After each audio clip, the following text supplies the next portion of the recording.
ಯೇಸುವಿನ ಪರಿಶುದ್ಧ ನಾಮಕ್ಕೆ ಸ್ತೋತ್ರ ಉಂಟಾಗಲಿ. Price lord. ಈ ದಿನ ಯೇಸುವಿನ ಪ್ರಾರ್ಥನೆಗಳನ್ನು ಕೇಳುತ್ತಾನೆ. Jesus hears our every prayers. ಈ ದಿನ ಸಮಾಧಾನಕ್ಕಾಗಿ ಪ್ರಾರ್ಥನೆ ಮಾಡೋಣ. ಪರಿಶುದ್ಧನು ಪರಿಶುದ್ಧನು ಮಹಾಪರಿಶುದ್ಧನಾದ ಯೇಸುವೆ ಸ್ತೋತ್ರ.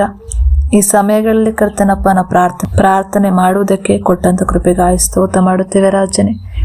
ಸ್ತುತಿಯು ಘನವು ಮಾನ ಮಹಿಮೆಗೆ ಪಾತ್ರ ನೀನಾಗಿದ್ಯಾ. ಸಮಾಧಾನ ಕರ್ತ ನೀನಾಗಿದ್ಯಾ. ನೀತಿಯ ರಾಜನೇ ನಿಮಗೆ ಸ್ತೋತ್ರ. ಪರಲೋಕದಲ್ಲಿ ಕರ್ತನಪ್ಪ ನಮಗಾಗಿ ವಿಜ್ಞಾಪನೆ ಮಾಡುವ ದೇವರ ಯೇಸುವೆ ನೀನಾಗಿದ್ಯಾ ರಾಜನೇ. ಅನುದಿನವೂ ನಮ್ಮನ್ನು ಕಾಯುತ್ತಾ, ಅನುದಿನವೂ ಪೋಷಿಸುತ್ತಾ, ಅನುದಿನವೂ ಕರ್ತನೆ ನಮ್ಮ ಜೊತೆಗಾರನಾಗಿದ್ದು, ಸ್ನೇಹಿತನಾಗಿದ್ದು ನಡೆಸುತ್ತಿದ್ದೆ ಕಾಯಿ ಸ್ತೋತ್ರನ ಸಲ್ಲಿಸುತ್ತೇವೆ ರಾಜನೇ.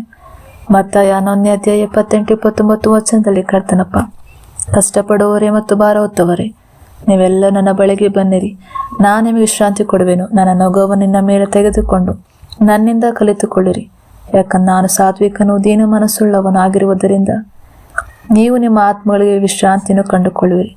ಹೌದಪ್ಪ, ಈ ದಿನಗಳಲ್ಲಿ ಎಷ್ಟೋ ಕುಟುಂಬಗಳಲ್ಲಿ ಸಮಾಧಾನಲೇದಾಗಿ ಕರ್ತನೆ ಜಗಳಗಳು, ಒಡೆದಾಟಗಳು, ಎಷ್ಟೋ ಅಪ್ಪ ಅವಮಾನಗಳ ನಿಂದನೆಗಳಲ್ಲಿ ಕಣ್ಣೀರುಗಳಲ್ಲಿದ್ದಾರೆ ಸಪ್ಪ ಕುಟುಂಬದಲ್ಲಿ ಅಪ್ಪ. ಅಂಥ ಕುಟುಂಬಗಳನ್ನು ಕರ್ತನೆ ಈ ವಾಕ್ಯದೊಂದಿಗೆ ಮಾತನಾಡಬೇಕಾಗಿ ಬೇಡುತ್ತೇವೆ ರಾಜ.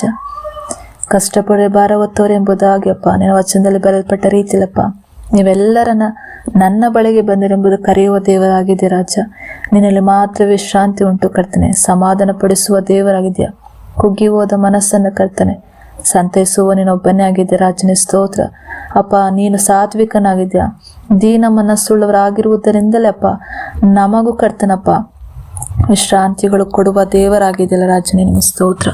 ಅಪ್ಪ ಮತ್ತಾಯ 11ನೇ ಅಧ್ಯಾಯ 28-29 ಹೇಳಿದಂಥ ವಾಕ್ಯವು ಪ್ರತಿಯೊಬ್ಬ ಸಮಾಧಾನ ಕುಟುಂಬಗಳಾಗಿ ನಡೆಸಲ್ಪಟ್ಟಿದೆ. ಕಾಯಿ ಸ್ತೋತ್ರ ಸಲ್ಲಿಸುತ್ತೇವೆ ಏಸಪ್ಪ ಸ್ತೋತ್ರ. ಯೋಹಾನ 14ನೇ ಅಧ್ಯಾಯ 27ನೇ ವಚನದಲ್ಲಿ ಬರೆಯಲ್ಪಟ್ಟ ರೀತಿಯಲ್ಲಪ್ಪ, ನಾನು ನಿಮಗೆ ಸಮಾಧಾನ ಬಿಟ್ಟು ಹೋಗುತ್ತೇನೆ, ನನ್ನ ಸಮಾಧಾನವನ್ನು ನಾನು ನಿಮಗೆ ಕೊಡುತ್ತೇನೆ. ಲೋಕ ಕೊಡುವ ರೀತಿಯಲ್ಲಿ ನಾನು ನಿಮಗೆ ಕೊಡುವುದಿಲ್ಲ. ನಿಮ್ಮ ಹೃದಯವು ಕಳವಳಗೊಳ್ಳದಿರಲಿ, ಇಲ್ಲ ವ್ಯಂಜದಿರಲಿ ಅಂತ ವಾಕ್ಯ ಇದಿರ ರಾಜನೇಸಪ್ಪ ಸ್ತೋತ್ರಪ್ಪ.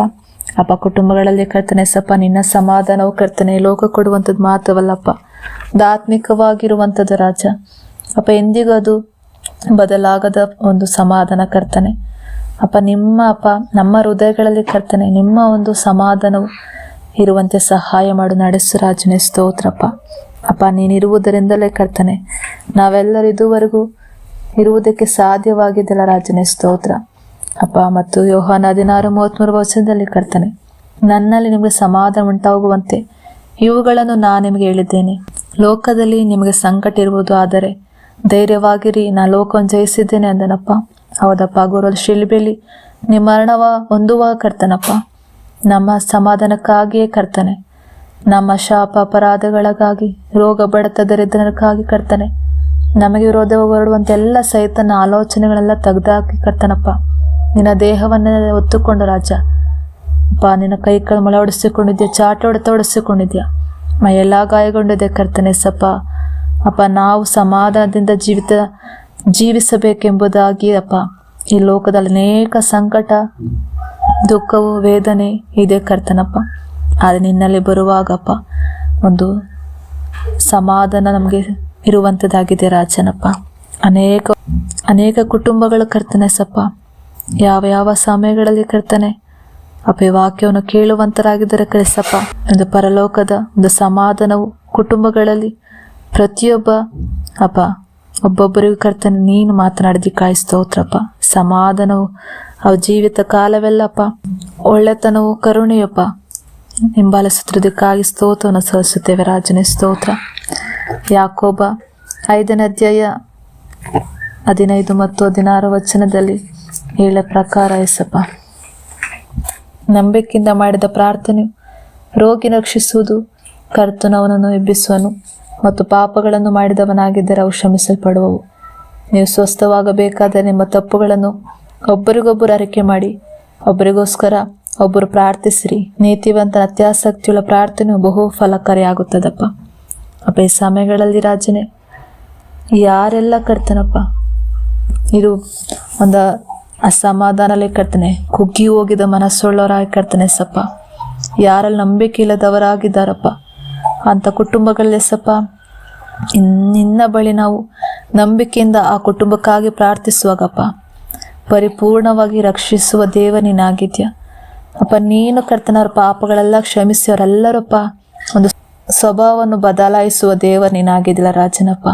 ಒಬ್ಬರಿಗೊಬ್ಬರು ತಪ್ಪುಗಳನ್ನು ಮಾಡೋದಾದ್ರಪ್ಪ ಅವ್ರು ಕ್ಷಮಿಸುವಂಥ ಸ್ವಭಾವವಾಗಿ ಬದಲಾಯಿಸು ಕರ್ತನೆ. ಒಬ್ಬರಿಗೊಬ್ಬರು ಪ್ರಾರ್ಥಿಸುವಂಥ ಮಕ್ಕಳಾಗಬೇಕು ರಾಜನಪ್ಪ. ಅಪ್ಪ ನೀತಿವಂತರಾಗಿ ಒಂದಪ್ಪ ನೀನು ಜೀವಿಸುವಂತೆ ಆ ಜೀವಿತಗಳಲ್ಲಿ ಕಾರ್ಯ ಮಾಡಿದ್ದಕ್ಕಾಗಿ ಸ್ತೋತ್ರ ಮಾಡುತ್ತೇವೆ ರಾಜನೇ. ಇಷ್ಟುಪ್ಪ ವಾಕ್ಯದೊಂದಿಗೆ ನಾವು ಪ್ರಾರ್ಥಿಸುವಾಗಪ್ಪ ಅನೇಕ ಕುಟುಂಬಗಳಲ್ಲಿ ಸಮಾಧಾನ ಏಸಪ್ಪ ನಿನ್ನಲ್ಲಿರುವಂಥ ಸಮಾಧಾನವು ಕಳಿಸಿಕೊಟ್ಟಿದ್ದಕ್ಕಾಗಿ ಸ್ತೋತ್ರಪ್ಪ.